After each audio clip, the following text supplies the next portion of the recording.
Hi friends, అందరికీ నమస్కారం. నేను న్యూ ఛానల్ని స్టార్ట్ చేశాను.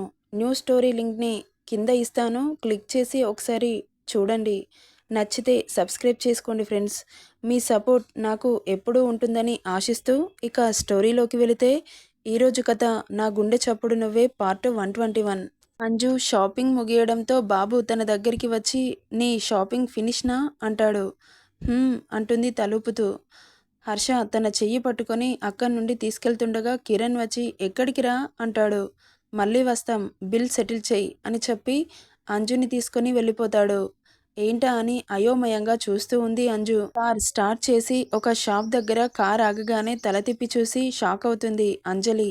తన చెయ్యి పట్టుకొని లోపలికి తీసుకెళ్తాడు. ఎన్నడూ చూడని అంజలికి అక్కడ ఉన్న వాటిని చూస్తుంటే కళ్ళు జిగేలుమంటున్నాయి. అక్కడ వర్క్ చేసే వర్కర్స్ హర్షని చూసి ప్లీజ్ బీ సీటెడ్ సార్ అని ఆఫర్ చేస్తారు. కూర్చుంటారు ఇద్దరు. Tell me sir what you want అనగానే ఎదురుగా హెవీ డైమండ్స్తో కాకుండా నార్మల్గా సింపుల్గా ఉండే నెక్లెస్ చూపించి గివ్ ఇట్ అంటాడు. అతడు తీసి హర్ష చేతిలో పెడతాడు. పాప దగ్గరుండి షాపింగ్ చేయిస్తున్నాడని ఓ తెగ సంబరపడిపోతుంది అంజు. దాన్ని తీసి ఆమె మెడలో వేస్తాడు. తెల్లని మేనిఛాయ శరీరంకి ఇంకా మెరుపు తెస్తూ శంఖం లాంటి మెడకు కళ్ళు జిగేలుమంటున్న డైమండ్స్ అద్దగానే ఇంకా అందంగా మెరుస్తుంది అంజు.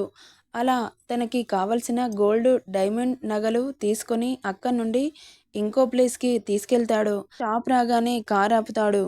లోపలికి వెళ్ళగానే కూర్చోండి సార్ అంటూ వాళ్ళకి కార్డ్స్ డిజైన్ బుక్ తీసి ఇస్తాడు వర్కర్. వాటిని ఓపెన్ చేసి చూస్తారు. ఏది బాగుంటుందో చూసి దానిని ప్రింట్ చేయమని చెప్పి రేపటి వరకు కార్డ్స్ రెడీ అయ్యి ఉండాలి అని ఆర్డర్ వేసి అక్కడి నుండి ఐస్ క్రీమ్ పార్లర్కి బయలుదేరుతారు. పార్లర్ రాగానే కార్ ఆపి లోపలికి వెళ్తారు. మొన్నటిసారి వచ్చినప్పుడు అంజు ఐస్ క్రీమ్ని ఇష్టంగా తినడం గమనించిన హర్ష అందుకే మళ్ళీ తీసుకొస్తాడు. ఆమెకి ఏం కావాలో చెప్పమని అడగగానే ఈసారి నీకు ఏది ఇష్టమో చెప్పు, అదే ఆర్డర్ పెట్టు అంటుంది. సరే అయితే అని మెనూ బుక్ తీసి అతడికి ఇష్టమైనవి ఆర్డర్ చేస్తాడు. అదేంటి, మొన్న నేను ఆర్డర్ చేసినవే చేశావు? నీకు ఏది ఇష్టమైతే నాకు అదే ఇష్టం అంటాడు ఆమెను చూడకుండా.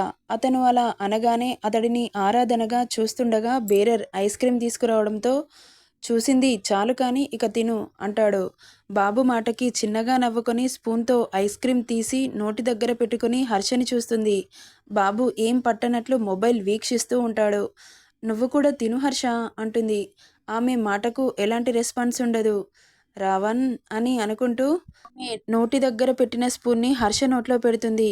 పాప నుంచి అలాంటి రియాక్షనే కదా బాబు ఎక్స్పెక్ట్ చేసేది. బాబు ఫేస్లో కన్నింగ్ స్మైల్. ఇక తనకి తినిపిస్తుండగా బాబు ఇంకో ఐస్ క్రీమ్ని ఆమె నోట్లో పెడతాడు. కానీ హర్షలో ఏదో వెలితి కనిపిస్తుంది అంజలికి. అది అడగాలని ఉన్నా కోపంగా ఉన్న బాబు మళ్ళీ ఏమంటాడో అని భయమేసి సైలెంట్గా ఊరుకుంటుంది. కోపమైనా ప్రేమైనా మనస్ఫూర్తిగా చూపిస్తాడు. కానీ ఇప్పుడు కోపం ఉంది బట్ చూపించట్లేదు. ప్రేమను మాత్రమే చూపిస్తున్నాడు. ఏదో ఉంది, ఏం ఆలోచిస్తున్నాడు అనుకుంటుంది అంజలి. ఇక తినడం పూర్తి కాగానే అక్కడి నుండి బయలుదేరుతారు ఇద్దరు. మార్నింగ్ నుండి బాబుని చాలా మిస్ అయినందుకు తల తిప్పి అతడిని చూడగానే కాస్త కోపంగా చురుగ్గా ఉన్నాయి చూపులు. కానీ అతడు ఏం చేసినా ఆమె ప్రేమ కోసమే అని అంజుకి తెలుసు. ఆమె కోసం ఎన్ని మెట్లు అయినా దిగుతాడని తెలుసు. అతడి ప్రేమ ఆమెను మరింత ఆకర్షిస్తుంటే తనతో కాసేపు అలా బయటికి వెళ్ళి సేద తీరాలి అనిపిస్తుంటే హర్ష అని పిలుస్తుంది స్మూత్ టోన్తో. తల తిప్పి చూస్తాడు. ఎక్కడికైనా తీసుకెళ్ళవా అంటుంది. ఆమె అలా అడగానే తల తిప్పి డ్రైవింగ్ మీద దృష్టి పెడతాడు.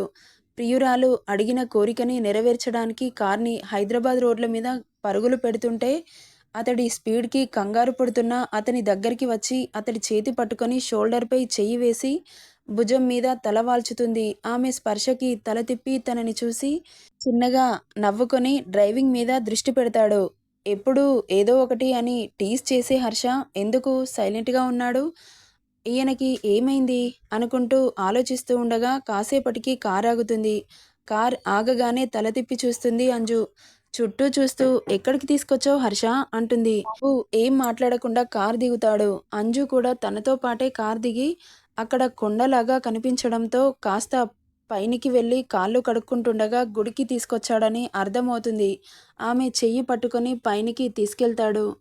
పైనికి వెళ్ళిన అంజుకి సిటీ వ్యూ చాలా బాగా కనబడుతుంది. అందులో నైట్ కావడంతో ఇంకా బాగా కనిపిస్తుంది. కోరుకున్న ప్రియుడితో ఆహ్లాదకరమైన నేచర్ని చూస్తుంటే ఆమె మనసు సంతోషంతో ఉరకలు వేస్తుంటే కాస్త దూరంగా ఉన్న హర్ష దగ్గరికి వచ్చి అతడి నిర్మలమైన వదనాన్ని చూస్తూ చటుక్కున చుట్టేస్తుంది.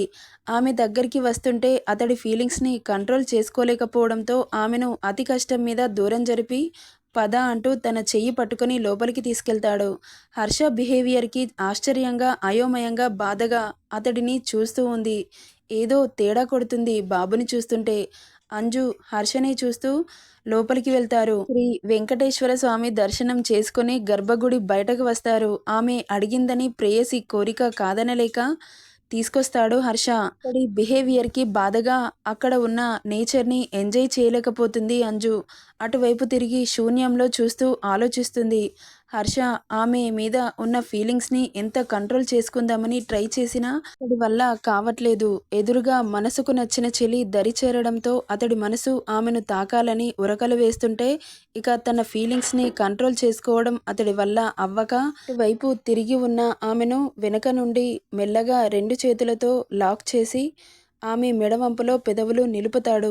అంతే, ఒక్కసారిగా అతడి పెదవుల స్పర్శకి ఒళ్ళు పులకరించిపోతుంది అంజలికి. ఎట్ ది సేమ్ టైం అతడి ప్రేమకి బానిసయ్యి అతడి స్పర్శలో సేద తీరుతూ అతని వైపు తిరిగి గట్టిగా హత్తుకోవాలని అనిపిస్తున్నా ఎక్కడ దూరం పెడతాడో అన్న భయంతో కష్టంగా కంట్రోల్ చేసుకుంటూ ఉంటుంది. బాబు క్షణం పాటు ఆమె దగ్గరగా వచ్చి వెంటనే దూరం జరుగుతాడు. ఒక్కసారిగా షాక్ అవుతుంది అంజలి. ఎందుకంటే ఎప్పుడు ఆమెను వదలకుండా ఉండే మనిషి ఇప్పుడు తాకడానికి పరిపరి విధాలుగా ఆలోచిస్తున్నట్లు ఆమె మనసుకు అనిపిస్తుంటే ఇంకా బాధేస్తుంది ఆమెకు. మన మనసు బాగోకపోతే ఎంత మంచి నేచర్ని అయినా మనస్ఫూర్తిగా ఆస్వాదించలేము. ఇక అక్కడ ఉండబుద్ధి కాక హర్ష వెళ్దామా అంటుంది అతడిని చూడకుండా. హర్ష కూడా మారు మాట్లాడకుండా ముందుకు నడుస్తాడు. అసలు ఏమైంది ఈయనకి? విచిత్రంగా ప్రవర్తిస్తున్నాడు. ఎందుకు నన్ను అవాయిడ్ చేస్తున్నాడు అని అనుకుంటూ బుర్రని ఎంత ప్రెషర్ పెట్టినా అర్థం కాకపోయేసరికి ఇక సైలెంట్గా కార్లో కూర్చుంటుంది పాప. షాపింగ్తో అలసిపోయిన అంజు బేబీ డ్రైవింగ్లో కుదుపులకి నిద్ర ఆవహిస్తుంటే కష్టంగా కంట్రోల్ చేసుకుంటూ ఉంటుంది. బట్ ఆమె వల్ల అవ్వక నిద్ర ముంచుకు రావడంతో కళ్ళు వాల్చేసి హర్ష మీదకి ఒరుగుతుంది.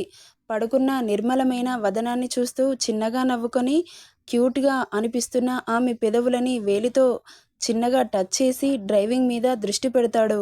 ఎందుకంటే చాలా ట్రాఫిక్ ఉంటుంది. ఇక అలా కొంత సమయానికి ఇల్లు చేరుకుంటారు. పోర్టుకోలో కార్ పార్క్ చేసి పడుకున్న పాపని డిస్టర్బ్ చేయాలనిపించక అతడి 2 చేతులతో అమాంతం లిఫ్ట్ చేసి ఇంట్లోకి తీసుకెళ్తాడు. షాపింగ్ వల్ల అప్పటికే అందరికీ బ్యాటరీస్ డౌన్ అవడంతో ఇల్లు పీస్ఫుల్గా అనిపిస్తుంటే ఆమెని ఎత్తుకొని తన రూమ్కి తీసుకెళ్లి బెడ్ మీద పడుకోబెట్టి ఆమెను చూడగానే నిద్రలో క్యూట్ పప్పీలాగా కనిపిస్తుంటే ముద్దుగా అనిపించి బబ్లీగా ఉన్న చీక్స్ పైన ముద్దు పెట్టి ఎర్రటి దొండపండులా ఉన్న పెదవుల మీద పెదవులు ఆంచి అక్కడ నుండి లేస్తుండగా అతడు షర్టు కాలర్ పట్టుకుంటుంది అంజలి.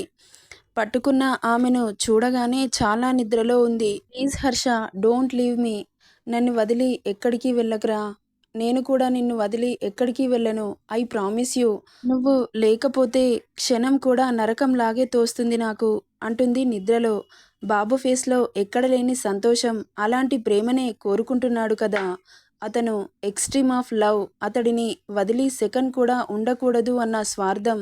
ఎందుకంటే అతను కూడా ఆమె పరిచయమైనప్పటి నుండి ఆమెను అతడిలో కలిపేసుకున్నాడు. ఎంతలా అంటే ఆమె లేకపోతే అతడి గుండె కొట్టుకోవడం ఆగిపోతుందేమో అన్నంతగా. కానీ అతను అతడి ఫీలింగ్స్ని ఎవరితో చెప్పుకోలేని మనస్తత్వం. ప్రేమని ఎలా చూపించాలో తెలియని మొండితనం. కానీ అది ప్రేమే అని తెలుసుకోలేకపోతున్నాడు. అతను తెలిసినా దాన్ని ప్రేమ అనడు, అవకాశమే అంటాడు. కానీ ఏదైతేనేం ప్రేమ ప్రేమ అని వెధవేషాలు వేసేవాళ్ళు ఈ కాలంలో చాలామంది ఉన్నారు. ప్రేమించకపోతే యాసిడ్ పోసేవాళ్ళు ఉన్నారు. అలాంటివి చూసి చూసి ప్రేమ మీద ఒక నెగిటివ్ ఫీలింగ్ ఉంటుంది అతడికి. అందుకే ప్రేమ అనే సరిహద్దు గీసి అందులో ఉంచాలని అనుకోవట్లేదు ఆమెను. అతని ఇష్టాన్ని స్వేచ్ఛగా పంచాలి, ఆమె కాలికి మట్టి అంటకుండా చూసుకోవాలి, ఒక గాజు బొమ్మలాగా అని అనుకునే స్వభావం. ఎవరు ఏమనుకున్నా అతడికి సంబంధం లేదు. అతని ప్రేయసి సంతోషంగా ఉంటే 1000 ఏనుగుల బలం వస్తుంది అతడికి. ఎందుకో లైఫ్లో ఆమెలా ఎవరూ ఆకర్షించలేదు అతడిని.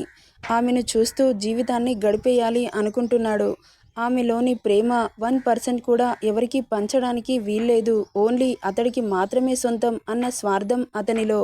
అందుకే పిల్లలు కూడా వద్దనుకుంటున్నాడు. ఇది ఒక కారణం మాత్రమే. పిల్లలు పుడితే అతడిని ఎక్కడ నెగ్లెక్ట్ చేస్తుందోనన్న భయం. ఆమె నుండి అలాంటి చిన్న ఎడబాటుని కూడా భరించలేడు అతడు. కానీ అతడికి తెలియని విషయం ఏంటంటే, ఒక భార్యకి ఆమెను కన్న తల్లిదండ్రులైనా, కడుపులో పుట్టిన పిల్లలైనా వదులుకుంటుందే కానీ కట్టుకున్న భర్తను మాత్రం ఆమె శ్వాస ఉన్నంత వరకు వదులుకోదని తెలియదు పాపం. ఆమె నుండి ఎక్స్ట్రీమ్ ఆఫ్ లవ్ని ఎక్స్పెక్ట్ చేస్తున్నాడు అతను. అందుకే అతడిని వదిలి ఊరికి వెళ్ళాలని ఎలా అనిపించింది అని బాధ అతనిలో. కానీ అది బయటకు కనిపించనివ్వడు కదా. ఆమె కోసం చాలా అంటే చాలా మెట్లు దిగాడు. అతను ఎవరి కోసం అంత సాక్రిఫైస్ చేయలేదు తన లైఫ్లో. బట్ ఆమె కోసమే. ఎందుకు అంటే ఏమో దానికి కారణాలు లేవు. దేవుడు ప్రాణమైన వాళ్ళని వాళ్ళలో కలిపేసుకునే ఛాన్స్ ఇస్తే మాత్రం బంగారంలా అతడిలో ఆమెను కరిగించుకోవాలన్న ఆశ అతడిది. ఆమెను ఎంత చూసినా తనివి తీరట్లేదు. ఆమెలో ఎంత ఒదిగిపోయినా ఏదో ఒక వెలితి. ఆమె పెదవుల మకరందాన్ని, ఆమెలోని రుచిని ఎంత ఆస్వాదిద్దామని అనుకున్నా సంతృప్తి దొరకడం లేదు. ఇంకా ఏదో మిస్ అవుతున్న ఫీలింగ్ వస్తుంది అతనికి. ఎందుకలా ఉంది అంటే ఇంకా ఇద్దరి తనువులు దూరంగా ఉన్నాయేమో అన్న ఫీలింగ్ అతనిలో. కానీ బాబుకి తెలియని విషయం ఏంటంటే ఆమె ప్రాణం పోతున్నా అతనిని వదిలిపెట్టదు అని ఇంకా తెలుసుకోలేకపోతున్నాడు. ఇంకా ఇంకా ఆమె నుండి అతని మీద కోరిక, ప్రేమ, ఇష్టం, మోహం, ఇంకా ఎలాంటి పదాలున్నాయో అవన్నింటికి ఆమె న్యాయం చేయాలి అనుకుంటున్నాడు. నెక్స్ట్ ఏం జరుగుతుందో నెక్స్ట్ పార్ట్లో చూద్దాం. ఈ స్టోరీ ఎలా ఉందో కామెంట్ చేయండి. నచ్చితే లైక్ చేయండి, షేర్ చేయండి, సబ్స్క్రైబ్ చేసుకోండి friends. Thank you for listening.